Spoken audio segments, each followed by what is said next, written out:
okunganya abaana mu kibuga ky'Erugazi mu disitulikiti y'Ebwikwe n'ekigendererwa ekyokubatendeka okukuba ebivuga ebyenjawulo wamu n'okuyimba ng'emu ku ngeri y'okutumbula ebitone byabwe. Ono tumusanze mu maka g'Erugazi era bwe tumutuukiddeko ng'ali mu studio ayiiya nnyimba ez'ekereziya wamu n'abaana babadde atendeka.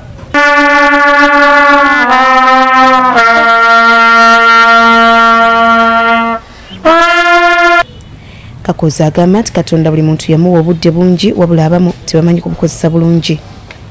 Omuntu Katonda yamuwa obudde bungi.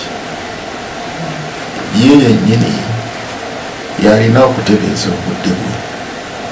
Ku budde buno nkola kino, ku budde buno nkola kino. Naye nze nfuna obudde bwe mbawo wano bwe mbeera nga nina obudde obw'eddembe mbayita kubanga bali wano kumpi.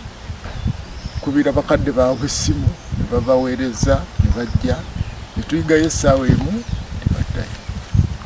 Mu ngeri y'emu ategeezezza nti abaana bano oluyiga okukuba ebivuga ebyenjawulo amasomero mangi gabettanira ne gabatwala era nga kiyambyeko n'abasinga okufuna obuyigirize naddala nga basasulirwa ebisale by'essomero.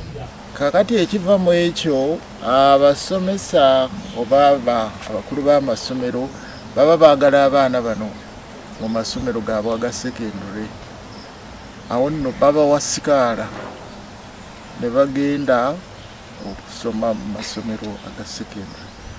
Mu mbeera eno ekibiina ki Omusamaliya omulungi okuva e Kampala kimusiimye olw'emirimu gya Katonda gy'akola nga bano bamutonedde ekitabo kye baweze okutunda mu bantu ab'enjawulo olwo ssente zinaavaamu bazikozesa okudduukirira abaana abali mu bwetaavu.